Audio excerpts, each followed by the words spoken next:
Salut tout le monde, bienvenue à Finances fondamentales, le podcast d'éducation financière qui se prend pas au sérieux. Chaque semaine, je te synthétise un livre qui touche de près ou de loin les finances personnelles et l'investissement boursier. Je te résume donc des centaines d'heures de lecture de façon simple avec des exemples concrets et transparents. Si tu souhaites prendre en main ta santé financière, t'es à la bonne place. C'est parti, bon podcast!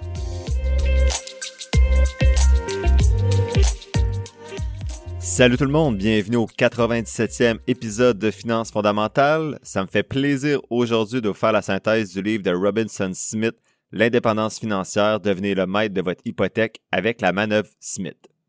La semaine passée, je vous disais que j'avais mal dormi à cause que j'avais lu ce livre-là. En effet, après l'avoir lu, je pensais beaucoup à comment mettre en place cette méthode-là. Vous allez voir, il y a beaucoup de choses à laquelle il faut penser pour mettre en place la manœuvre Smith. Mais aujourd'hui, je vous dirais que ça ne sera pas une synthèse facile parce qu'il y a beaucoup d'éléments techniques. Donc, soyez attentifs. Peut-être pas un épisode à écouter en faisant d'autres choses de trop prenant intellectuellement. Donc, beaucoup de choses aujourd'hui. Je pense pas que ça va être si long, mais il y a des éléments techniques, là, puis je vous partage toutes les réflexions, les recherches que j'ai faites depuis la lecture du livre. Avant de commencer, je veux nommer les abonnés du mois de septembre, donc Herb, GD, Lalonge, Eric, DJ Mark, Juliane, Sophie et Denis. Donc, merci beaucoup pour votre soutien, de soutenir le podcast. Je rappelle que lorsque vous vous abonnez, vous avez accès à un épisode supplémentaire à chaque premier jeudi du mois et également aux outils que j'utilise pour analyser les compagnies en bourse. Donc, je partage mes analyses, le fichier vierge pour que vous fassiez vos propres analyses avec toutes les formules déjà prêtes dans le fichier Excel et un petit guide pour bien utiliser tout ça. Si vous n'avez pas été nommé aujourd'hui et que vous êtes abonné depuis le mois de septembre, vous pouvez me faire signe. J'ai envoyé les documents le 26 septembre, donc les nouveaux documents pour le mois de septembre, donc avec mes analyses de fin août, début septembre.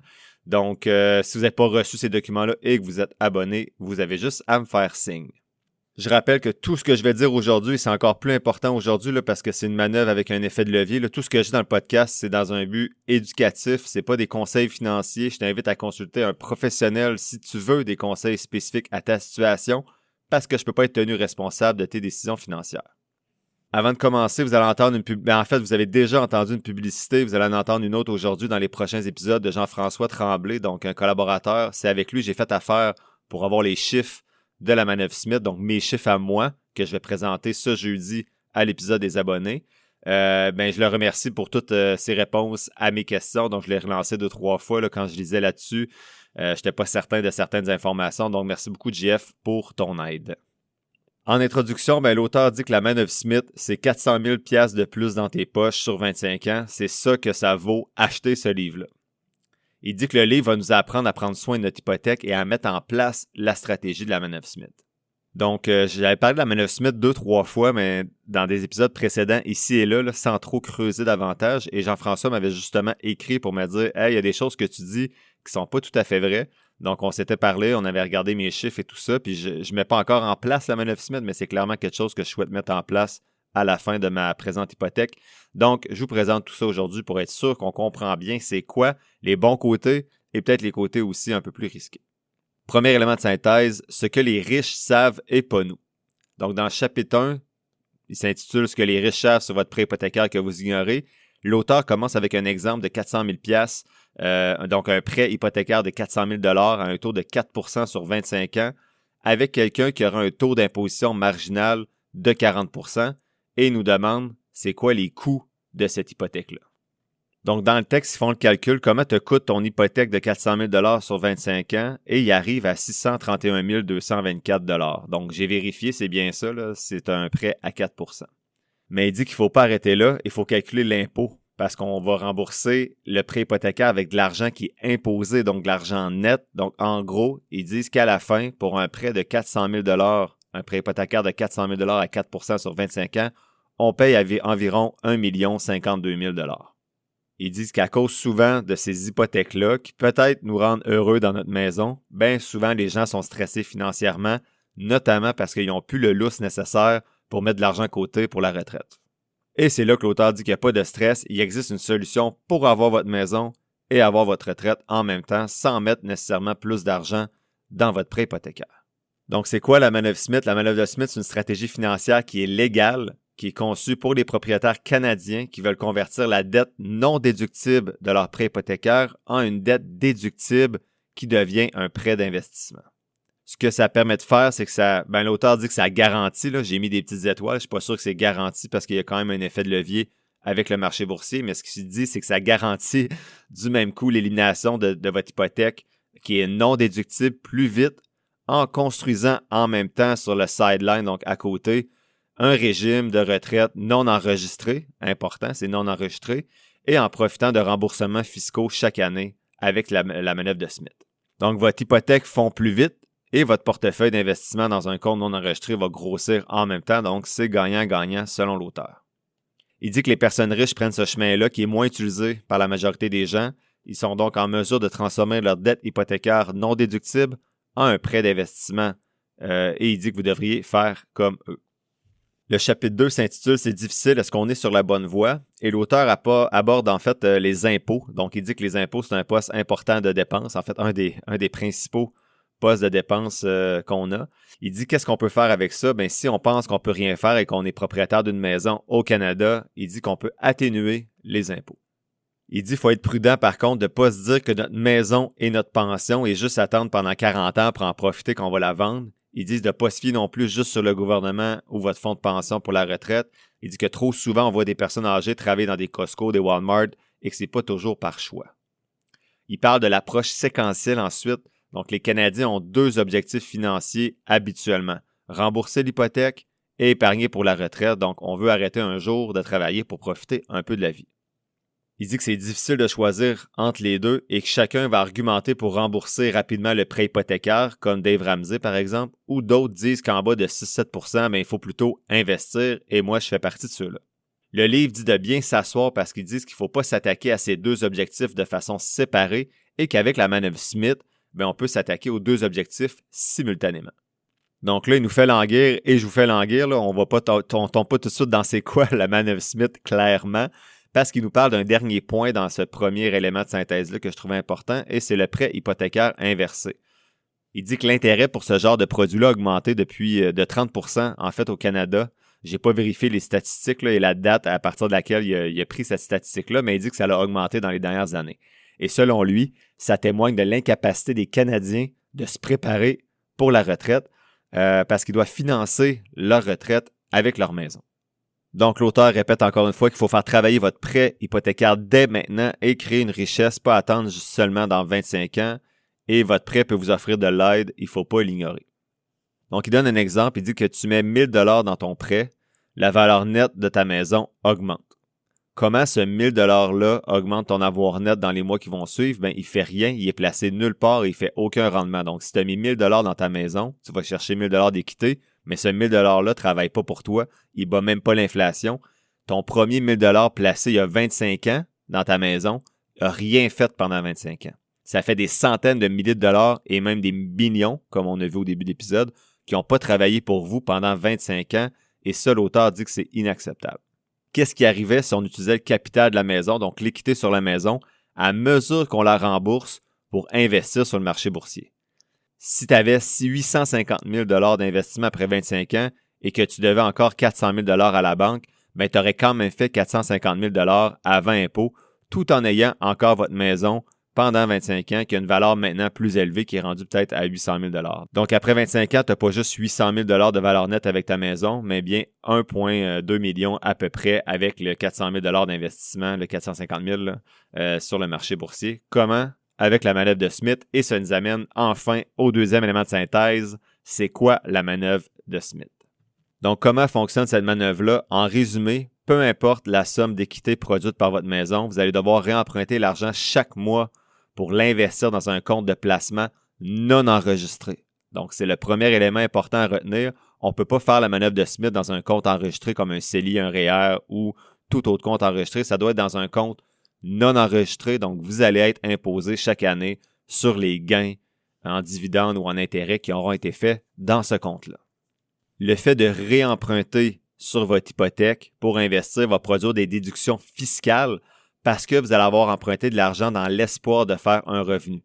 Donc, ces déductions-là sont calculées au moment des impôts. vous allez recevoir, si vous avez payé les impôts qu'il fallait dans l'année, lorsque vous allez faire votre déclaration d'impôt, vous allez recevoir un remboursement d'impôt parce que les déductions ne sont pas prévues pendant toute l'année. Donc, si pendant 12 mois, tu mets en place la manœuvre de Smith, ben en avril, mai prochain, quand tu vas faire ta déduction fiscale, ta déclaration d'impôt, ben tu vas avoir des déductions fiscales grâce à cette manœuvre-là. Lorsque tu reçois ce remboursement d'impôt-là, ben tu effectues un paiement anticipé sur ton hypothèque pour pouvoir réemprunter sur ta marge hypothécaire et investir. C'est tout. Mais pour faire ça, il faut que le produit hypothécaire te permette de faire des paiements anticipés et d'avoir une marge de crédit hypothécaire qui est intégrée. Donc, habituellement, ça prend un certain pourcentage de l'équité. Il parle de 100% dans le livre, là, mais il y a une nouvelle règle au Canada, si je ne me trompe pas, qui est 65% de la valeur marchande. Donc, tu dois avoir dégagé, en fait, une certaine équité, donc 35% à peu près sur ta maison pour pouvoir avoir accès à une marge hypothécaire de 65% pour investir avec la manœuvre de Smith. Premier élément important à retenir, c'était ça doit se faire dans des comptes non enregistrés. Deuxième élément important à retenir, c'est que tu ne dois pas contaminer ta fiscalité. Ce que je veux dire, c'est exemple, en ce moment, j'ai une marge, là, j'ai oublié, je n'ai pas vérifié avant d'enregistrer. Je pense que ma marge est à peu près, on va dire, 300 000 sur ma maison. Donc, je pourrais investir 300 000 dans des comptes non enregistrés à partir de ma marge hypothécaire. Ce qui est super important, c'est que cette marge-là, en fait, le compte que tu utilises pour investir doit servir seulement à investir.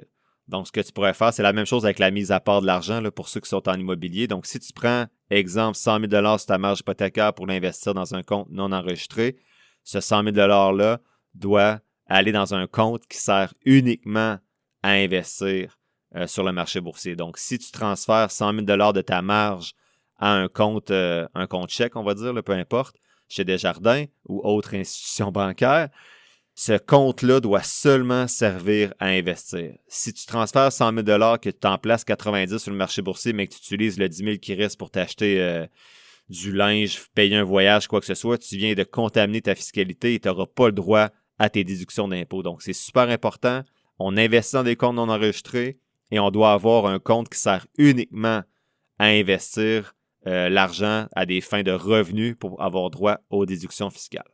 Donc, dans le chapitre 4, ensuite, on présente quelques résultats. Puis, inquiétez-vous pas, là, dans les prochains points, dans les prochains chapitres, je vais vous dire étape par étape comment on peut vraiment mettre en place cette manœuvre-là.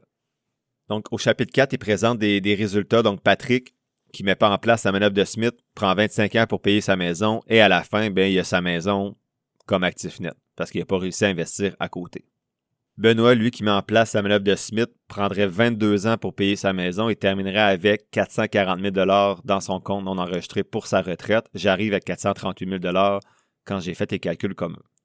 Il y a une calculatrice pour faire ces calculs-là. Tu peux la trouver sur la manœuvresmith.ca. Ça s'appelle la calculatrice Smithman. J'ai pas essayé parce que c'est 3,95 par mois plus à peu près 70$ pour s'inscrire, mais j'ai fait mieux. J'ai contacté Jean-François, que vous entendez justement sur le podcast, pour qu'il fasse les calculs avec mes chiffres et je vous présente ça, comme j'ai dit tantôt, ce jeudi. Donc, je vous présente les 3 scénarios que JF m'a sortis pour ma manœuvre de Smith. Salut les auditeurs! Fascinés, intrigués ou encore vous avez des questions sur ce que vous entendez sur la manœuvre Smith? Je suis Jean-François Tremblay, courtier hypothécaire et aussi professionnel accrédité de la manœuvre Smith. C'est moi qui ai partagé ces informations cruciales avec Monsieur Finance Fondamentale. Rendez-vous sur mon site web en cliquant sur le lien dans la description de l'épisode. Vous pourrez ainsi réserver votre première consultation gratuite. Réinventez votre hypothèque et optimisez vos finances dès aujourd'hui. Comme professeur à l'université, je me suis souvent dit que je devais être au fait de l'actualité pour avoir l'air cultivé, mais j'ai jamais eu la rigueur de lire les nouvelles par manque d'intérêt. Je vais vous avouer, j'étais donc bien content il y a presque 2 ans de découvrir InfoBref. InfoBref, c'est une infolette qui regroupe de façon simple et claire l'essentiel des nouvelles importantes, y compris l'actualité économique et financière, et tout ça en 5 minutes. Je vous invite à faire comme moi en vous inscrivant à l'infolette en cliquant sur le lien dans la description de l'épisode. C'est gratuit. Donc, ce que je parle depuis tantôt, donc le chapitre 5, là, il parle des accélérateurs. La manœuvre de base, c'est ce que je vous parle depuis tantôt. Donc, tu prends tes versements normaux d'hypothèque. Donc, on va dire que ton hypothèque te coûte 1 000 $ par mois. Tu vas payer ton 1 000 $ comme tu fais d'habitude. Et tout ce que tu vas faire, c'est que tu vas aller réemprunter sur ta marge hypothécaire ce que tu as réussi à dégager avec ton 1 000 $ pour investir ce montant-là et profiter d'un retour d'impôt lorsque tu vas faire ta déclaration d'impôt pour mettre ce retour d'impôt-là sur ta maison. Donc, je vais dire ça plus clairement, là. On va dire que j'ai une hypothèque de 200 000. Je mets mon versement hypothécaire de 1 000 $ à la fin du mois. Mon hypothèque est rendue un peu plus basse parce que je viens d'investir 1 000 $ sur l'équité de ma maison. Ce que j'ai dégagé comme équité sur ma marge hypothécaire, parce que je viens de faire un paiement, donc il y a un montant qui s'est libéré sur ma marge hypothécaire, j'emprunte ce montant-là, je le transfère dans un compte qui sert uniquement à investir sur le marché boursier, dans les comptes non enregistrés. J'investis ce montant-là dans les produits de mon choix. Ça peut être des FNB, on va en parler plus tard, là, des FNB ou des actions, peu importe. Lorsque je fais ma déclaration d'impôt, je mentionne que j'ai investi X montant sur le marché boursier à des fins de générer du revenu. Et là, le gouvernement va vous donner des déductions fiscales sur le prêt que j'ai fait. Donc, ça va dépendre de votre taux d'imposition. Donc, si ta marge hypothécaire, je vais faire des chiffres simples, là, je comprends que ce pas des chiffres réalistes, mais dans ma tête en ce moment, ça va mieux calculer de même.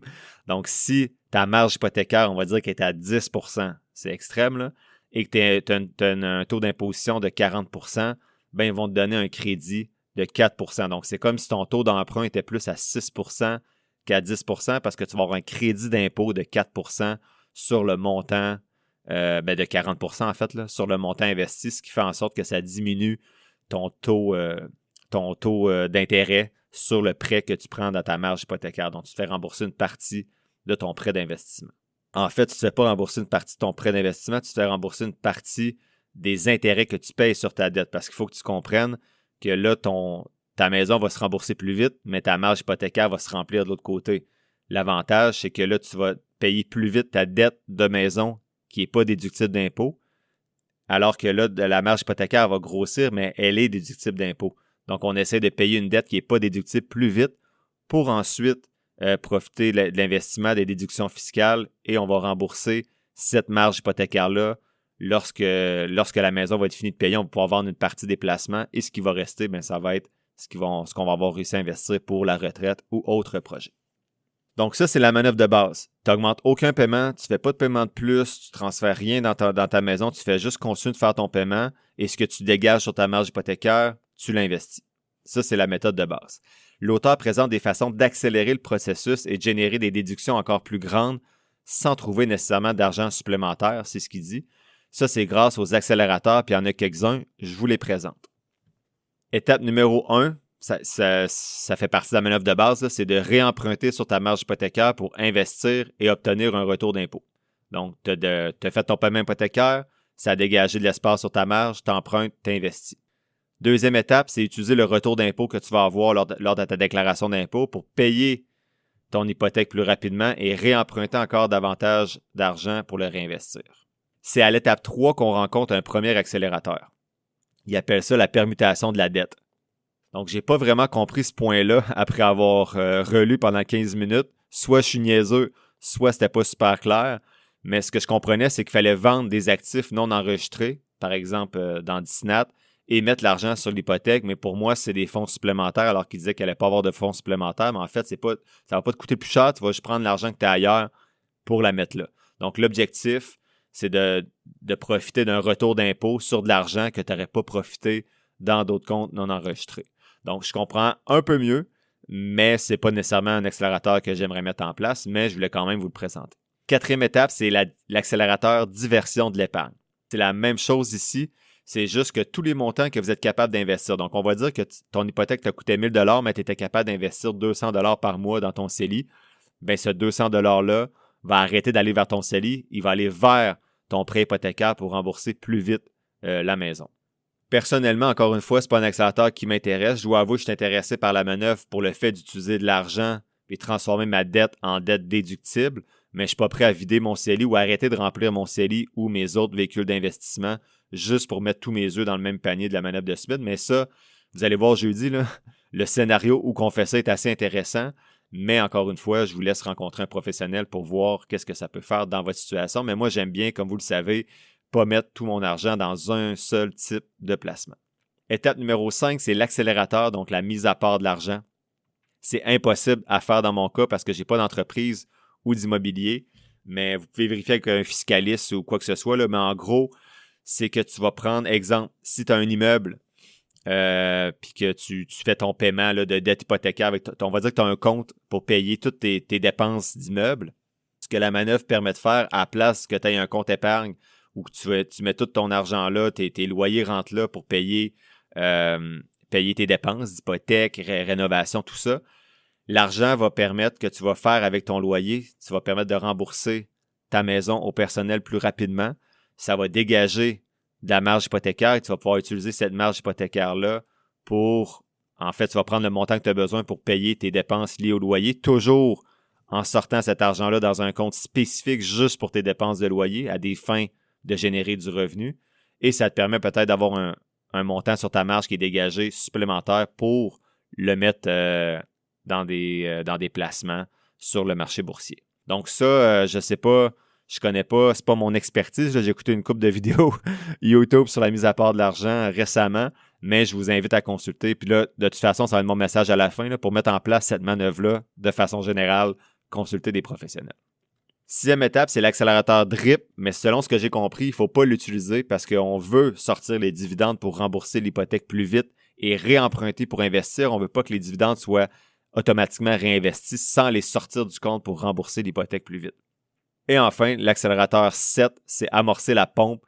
Donc, si c'est possible de refinancer la maison pour aller chercher encore une plus grosse marge hypothécaire, bien, ça peut être intéressant d'investir ça en partie ou en totalité, ces fonds-là. Donc, par exemple, si là, j'ai 300 000 de marge hypothécaire, moi, sur ma maison, je pourrais refinancer ma maison pour aller chercher un 550 000 sur ma marge hypothécaire. Ça me permettrait d'investir un 200-300 000 de plus sur le marché boursier à l'aide de la manœuvre de Smith. Je dois avouer que j'étais un peu déçu des accélérateurs. Là. Dans le livre, l'auteur parlait de ça comme si c'était la 8e merveille du monde. Moi, la stratégie de base me convient, me semble plus simple et tout aussi pertinente. Tu n'as pas besoin d'investir plus d'argent à côté. Mais comme j'ai dit tantôt, vous allez voir, là, si vous faites affaire avec un professionnel comme Jean-François, vous allez voir que les chiffres sont quand même intéressants et vont vous faire réfléchir. Mais moi, c'est pas mon style. J'aime mieux diversifier, mais chacun son style d'investissement. C'est à vous de voir qu'est-ce qui vous convient le mieux. Les 5 prochaines minutes sont peut-être plus complexes parce que c'est la partie investissement. Donc, la partie pour moi, là, hypothèque, comment utiliser la marge hypothécaire, investir, tout ça, pour moi, c'est assez simple. Puis, je pense que je serais capable de le mettre en place, même s'il faudrait que je fasse affaire avec un professionnel pour le produit hypothécaire de toute façon. Mais je comprends bien le processus de payer, emprunter, investir, retour d'impôt, on rembourse plus vite, on réemprunte, on investit, puis c'est une roue qui tourne. Par contre, quand je lisais sur le sujet, puis c'est pas mentionné dans le livre malheureusement, c'est qu'il y a un enjeu aussi du côté de l'investissement. Au début, ce que je comprenais, ce que j'avais entendu, c'est que tu devais investir dans des actions à dividendes canadiennes. Et là, je comprenais pas pourquoi, et j'ai compris à travers mes lectures que c'est pas vrai, tu peux investir dans n'importe quoi. Par contre, les produits canadiens à dividendes, comme les banques canadiennes, on va dire, qui offrent un dividende, ce sont les produits les plus simples à suivre du point de vue fiscal pour cette manœuvre-là. Parce qu'il y a un enjeu. Au Canada, si vous étiez ailleurs qu'au Québec, au Canada, là, en fait, si vous étiez ailleurs qu'au Québec, dans notre beau pays, vous pourriez déduire entièrement vos frais, vos intérêts dans votre prêt de marge hypothécaire. Donc, si ton prêt est à 10 % comme on a dit tantôt, tu pourrais aller chercher avec ton taux d'imposition de 40 %. Donc, on va dire que si tu as 10 000 $ de frais d'intérêt, à cause que tu as emprunté beaucoup d'argent sur ta marge hypothécaire, tu dois mettre 10 000 $ d'intérêt par année, bien, le gouvernement t'ordonnerait 4 000 $. Donc ça serait, au Canada, c'est un taux d'imposition de 40 %. Donc, tu payes 10 000 $ d'intérêt, tu as un retour d'impôt de 4 000 $, puis en plus, tu es allé chercher un rendement potentiellement plus élevé que ton 6 000 $ dans l'année. C'est pas mal ça l'objectif de la manœuvre de Smith. Là. Si vous investissez dans des produits à 1 % sécuritaires, ben là, ça ne vaut pas la peine. Il faut investir dans des actions pour aller chercher un pourcentage de rendement qui est plus élevé que ce qui vous reste de votre prêt, de votre taux d'intérêt de votre prêt après avoir eu les déductions fiscales. Bref, l'objectif, c'est de générer du revenu. Donc, l'ARC, l'Agence du revenu du Canada, ce qu'ils veulent, c'est que tu génères du revenu. Donc, au Canada, tant que tu essaies de générer du revenu, tu peux déduire l'entièreté de ton 40 % de déduction fiscale. Au Québec, ce qui est dommage et compliqué, c'est qu'on peut seulement déduire les frais d'intérêt selon les revenus qu'on a générés. Donc, au Canada, ils s'en foutent. Si tu as fait 2000 $ de dividendes, tu peux quand même déduire 4000 $ dans l'exemple de tantôt. Au Québec, si tu as fait 2000 $ de revenus avec tes placements non enregistrés dans la manœuvre de Smith, ben, tu peux seulement déduire 2%, donc 2000 $ sur ton 10 000 par exemple. Donc là, il y a un enjeu parce qu'on va dire que si tu as emprunté 100 000 $ sur ta marge hypothécaire puis que tu dois payer 10 000 $ par année de frais d'intérêt, recevoir le 4 000 $ avec ton taux d'imposition de 40 %, ça serait intéressant. Mais si tu peux juste déduire 2 000 $ à cause que tes rendements ont fait du 2 %, bien là, il y a un certain enjeu parce qu'on perd une partie de ce qui est intéressant dans la manœuvre. Et là, l'enjeu, c'est que moi, je voulais investir. En fait, ce que je souhaiterais faire, c'est investir dans un FNB comme XEQT pour aller chercher du gain en capital aussi à long terme dans le non-enregistré, ce qui est intéressant. Alors que là, ben, le dividende est seulement de 1 point quelques %, là, je ne sais pas trop. Donc, je ne pourrais pas aller chercher ce que j'ai le droit dans mon taux d'imposition. Donc là, il y a un enjeu parce qu'il faut aller chercher un peu plus de revenus, mais on sacrifie peut-être de la croissance du titre. Donc là, c'est là que c'est pas encore clair dans ma tête, là, le produit dans lequel je vais investir pour mettre en place la manœuvre de Smith. Et bien sûr, on peut reporter les déductions fiscales. Donc, si une année, je n'ai pas fait assez de revenus, je peux reporter les déductions fiscales à plus tard, mais à un moment donné, on perd un peu des rendements composés si on repousse toujours les gains fiscaux qu'on aurait droit dans la manœuvre. Ryan Reynolds here for, I guess, my 100th Mint commercial. No, don't. I mean, honestly, when I started this, I thought I only have to do like 4 of these. I mean, it's unlimited premium wireless for $15 a month. How are there still people paying 2 or 3 times that much? I'm sorry, I shouldn't be victim blaming here. Give it a try at mintmobile.com/save. Whenever you're ready. $45 upfront payment equivalent to $15 per month. New customers on first 3-month plan only. Taxes and fees extra. Speed slower above 40 gigabytes. See details. J'ai posé la question à Jean-François, on n'a pas eu le temps de se reparler depuis, à savoir si la calculatrice prend en considération cet enjeu-là au Québec. Donc, vous pourrez lui poser la question si vous le rencontrez, mais malheureusement, on s'est parlé la semaine passée et on n'a pas eu le temps de se reparler avant l'enregistrement de l'épisode. Mais c'est un enjeu au Québec, le côté investissement. Donc, le côté manœuvre de base est simple, mais le côté dans quoi vous pouvez investir est un peu plus complexe. Et il faut être prudent parce que dans les FNB, il y a 2 types de rendements que vous allez obtenir. Bien sûr, le rendement capital, mais dans les rendements en dividendes, on va redéposer de l'argent dans votre compte. L'enjeu, c'est qu'il y a une partie de ça qui est en dividende et il y a une partie de ça qui est en ROC, donc Return on Capital, bel anglais. Donc, ça veut dire qu'il ne faut pas que vous preniez tout ce qu'on vous donne dans votre compte en encaisse pour le réinvestir sur votre marge hypothécaire et être dégagé sur votre hypothèque et dégager la marge hypothécaire parce que le ROC, le Return on Capital, ce n'est pas du dividende et ça ne sera pas accepté par l'ARC. Donc là, vous voyez que tantôt, c'était presque simple, là, la manœuvre de base, mais quand on tombe dans le côté investissement, ça se complexifie. Donc, ce que je vous suggère pour le côté investissement, c'est de faire affaire avec une firme d'investissement qui connaît la manœuvre de Smith, parce que moi, il me reste ça là, à déterminer comment que je peux manœuvrer dans tout ça pour que ce soit profitable avec différents produits qui sont simples à investir. Donc là, j'ai mis ça en jaune dans mes notes. Il faudrait que je lise encore pas mal pour être prêt. Donc là, désolé, aujourd'hui, je fais juste vous présenter la manœuvre puis les enjeux que j'ai détectés. Donc oui, il y a beaucoup de côtés positifs, mais ça, c'est un des enjeux que je n'ai pas encore trouvé la réponse. Donc, je vais continuer à m'informer. Puis si plus tard dans le podcast, je vais mettre en place cette manœuvre-là un jour, assurément, je vais vous montrer comment que je fais. En gros, tout ce que je viens de dire, on peut investir dans n'importe quoi avec la manœuvre de Smith, mais il faut avoir l'intention de générer du revenu. Idéalement, on va viser des actions un peu à dividende ou à croissance en gain capital, mais pas des produits avec des intérêts ou des faibles rendements. Je fais un petit pas en arrière, là, je vous parlais du dividende puis du ROC. Ce qui est compliqué, c'est que quand vous recevez l'argent dans votre compte d'investissement, mettons sur Disneyland, on va dire que j'ai investi 100 000 puis il y a un 3 000 qui apparaît sur mon enquête, c'est-à-dire que j'ai reçu un dividende de mes placements. Ce qui est compliqué, c'est qu'avant la fin de l'année, quand vous allez recevoir vos documents fiscaux là, de Disneyland, on va dire, vous ne savez pas sur ce 3 000-là qu'est-ce qui est du dividende puis qu'est-ce qui est du ROC. Vous allez seulement savoir lorsque vous allez recevoir les documents.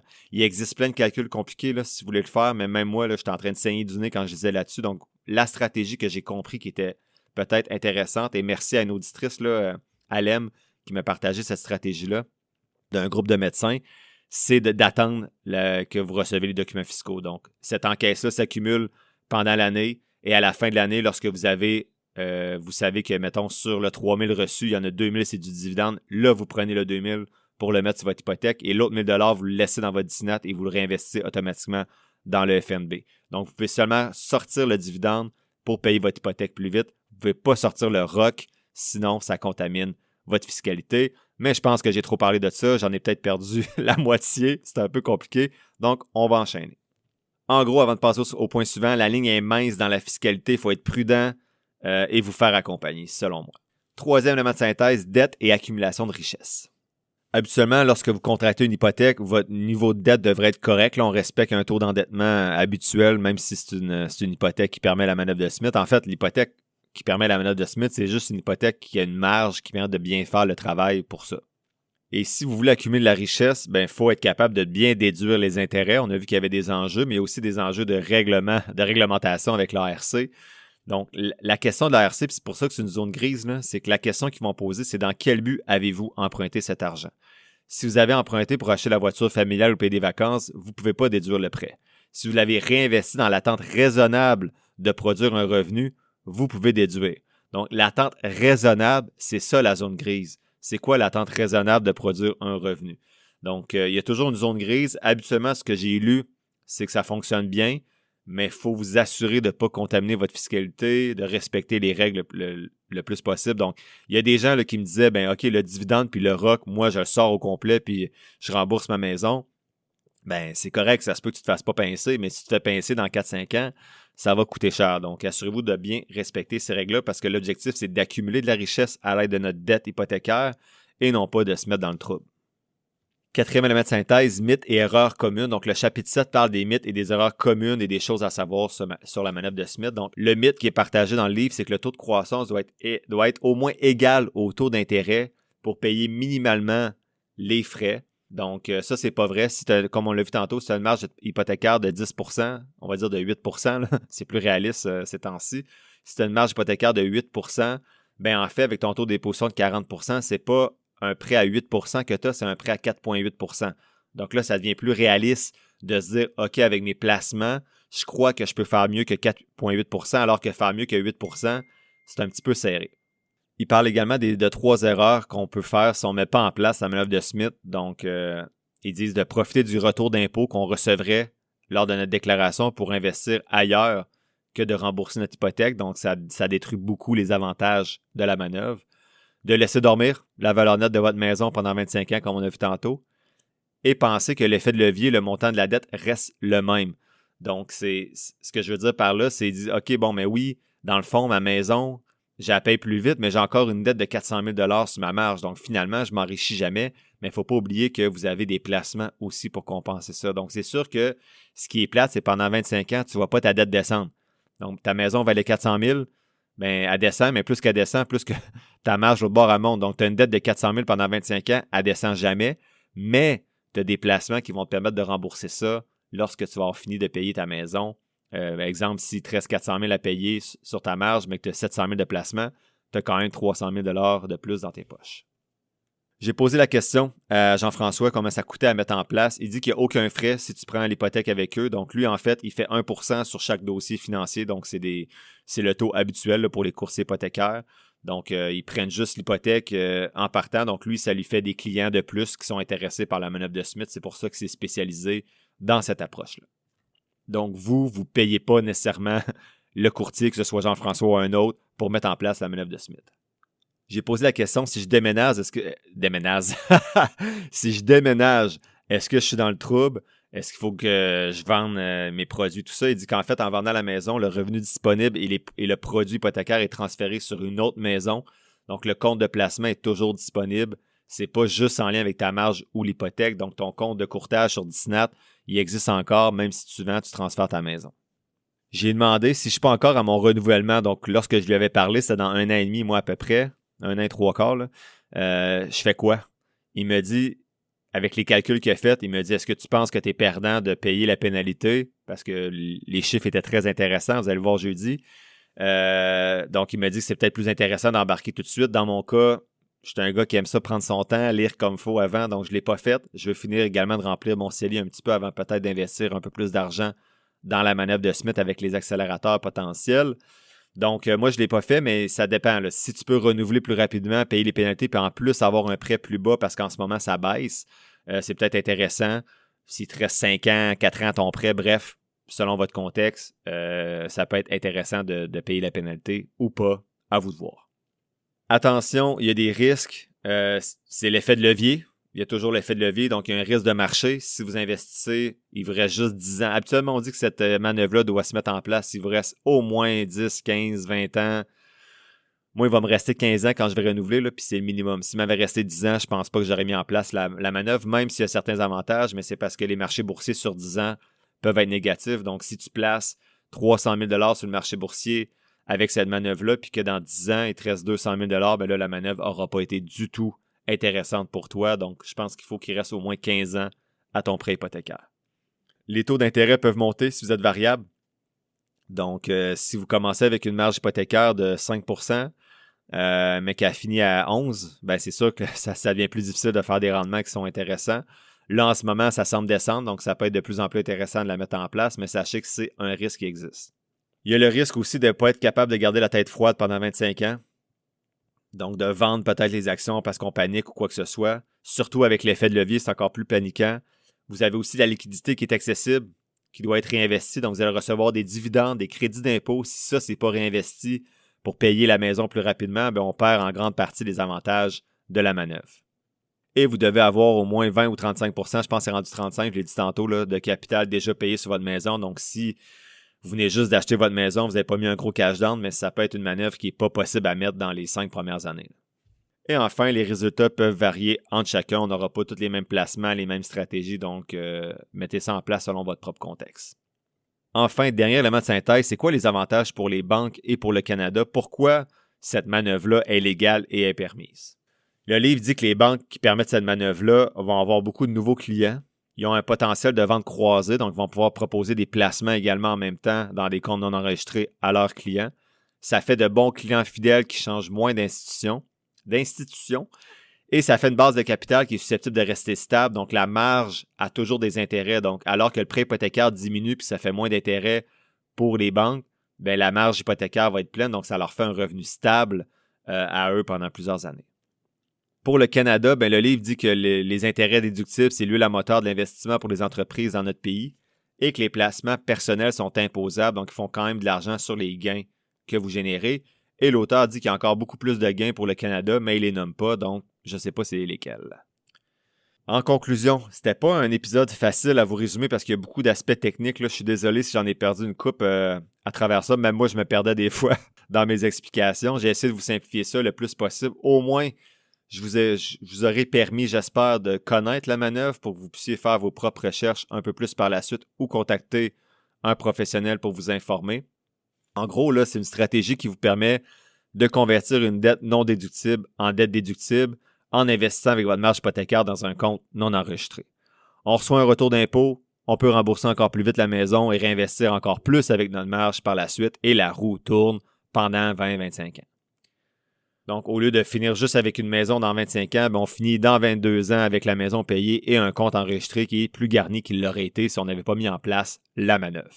Attention, c'est le créateur du livre qui a inventé la manœuvre de Smith. On voit pas les deux côtés de la médaille, on voit juste le côté le plus positif de la manœuvre. Et il parle souvent dans son livre de remplir des formulaires comme dans le livre Bank on Yourself là, qu'on avait à l'épisode 68. Et ça, j'aime moins ça. Il y a certains scénarios que je présente jeudi qui nécessitent que je paye des montants plus élevés chaque mois en intérêt. Je vais tout vous présenter ça. Faut être capable, si on fait ça, d'assumer ces coûts-là si le dividende n'est pas aussi élevé que prévu. Je termine la conclusion en vous disant de consulter des professionnels. Ce n'est pas une manœuvre qui est si simple à mettre en place et il y a de l'effet de levier. Donc, moi, je vais la mettre en place assurément lors de mon renouvellement. Peut-être juste la stratégie de base ou peut-être un peu plus avec la pompe là, qui appelait, donc d'investir au complet ce que j'ai disponible sur ma marge en partant. Mais assurément, je ne vais pas toucher mon CELI ou mes autres investissements pour tout mettre ça dans la manœuvre de Smith. Qu'est-ce que je retiens? Le key point, c'est faire travailler de l'argent qui dort avec des avantages fiscaux, mais attention à votre tolérance au risque. La semaine prochaine, je fais la synthèse du livre d'Anthony Lewis écrit en 2018 qui s'intitule The Basics of Bitcoins and Blockchains. Donc, on parle du Bitcoin la semaine prochaine. Ce jeudi, j'analyse pas d'action parce que c'est le 17e épisode des abonnés. Comme je l'ai dit quelques fois dans l'épisode, là, je vais vous présenter mes chiffres de la manœuvre de Smith après ma rencontre avec Jean-François.